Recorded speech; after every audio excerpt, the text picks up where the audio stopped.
విడి రోజులంటే కూడా శుక్రవారం అయితే ఇంటి ముందు ఇంకా చాలా కళగా అనిపిస్తుంది. ఎందుకంటే అదంతా శుభ్రంగా కడుక్కొని, ముగ్గులు పెట్టుకొని, గుమ్మాలకి పసుపు రాసుకొని, కుంకుమ బొట్లు పెట్టుకొని కొంచెం అలంకరించుకుంటాం గదా! సో, విడి రోజుల్లో కన్నా గూడా శుక్రవారం చాలా స్పెషల్‌గా అనిపిస్తుంది. అలాగే పండగ రోజు గూడా తలపిస్తుందనమాట. సో, ఈరోజైతే వాతావరణం ఎర్లీ మార్నింగ్ కొంచెం ప్రశాంతంగా అనిపిచ్చింది గానీ, అంటే తుఫాను ముందు వచ్చే ప్రశాంతతలాగా అనిపిచ్చింది. ఎండకు ముందు అంత ప్రశాంతంగా ఉంది. తర్వాత ఎండొస్తేనే గదా! బీభత్సం ఎలా ఉండేదనేది. ఇంకా మొన్న మధ్య 4 చినుకులు పడగానే ఇక ఎండ బీభత్సం అయితే అంతా ఇంతా లేదు.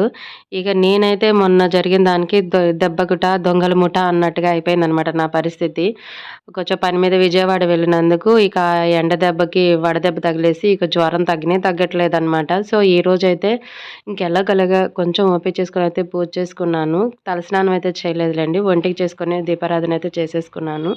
ఇక ఆ తర్వాత ఎర్లీ మార్నింగే కొంచెం వంటలు చేస్తున్నాను గదా! మళ్ళీ పడుకుంటే ఈ జ్వరం వల్ల మళ్ళీ చేయలేనేమో అనిపిస్తుంది. సో, పప్పుచారుకైతే కుక్కర్‌లో పెట్టేశాను. రైస్ కూడా పెట్టేశాననమాట. ఇవి 2 అలా పెట్టేసి ఇంకా ఇడ్లీ తిని తిని బోర్ కొట్టేస్తుంది. జ్వరంలో ఇంకా చేదుగా అనిపిస్తుంది. సో, కొంచెం ఇడ్లీ పిండితో అట్టులాగైతే వేశాను. ఇక బెండకాయ ఫ్రై గూడా చేస్తున్నాను. ఇలాంటి టైంలోనే మనకెవరైనా చేస్తే ఎంత బాగుండబ్బా అనిపిస్తుంది. ఎవరో ఏంటి అసలు అమ్మే గుర్తుకొస్తుందనమాట. ఫస్ట్ హెల్త్ బాగలేకపోతే మనం చిన్న పిల్లలమైనా, పెద్దోళ్ళైనా మనకు గుర్తొచ్చేది అమ్మే అనమాట మొదట.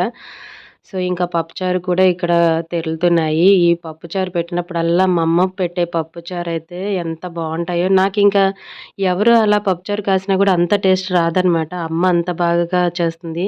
ఇప్పుడు కూడా స్టిల్ తను ఏజ్ మీద పడుతున్నా కూడా వంటలెంత బాగా చేస్తుందంటే, అమ్మని మించి ఇంకెవరు చేయరేమో నాకనిపిస్తుంది. అఫ్‌కోర్స్ ఎవరి అమ్మలు వాళ్ళకి గొప్పే కదా! వీడియో నచ్చితే లైక్ చేయండి.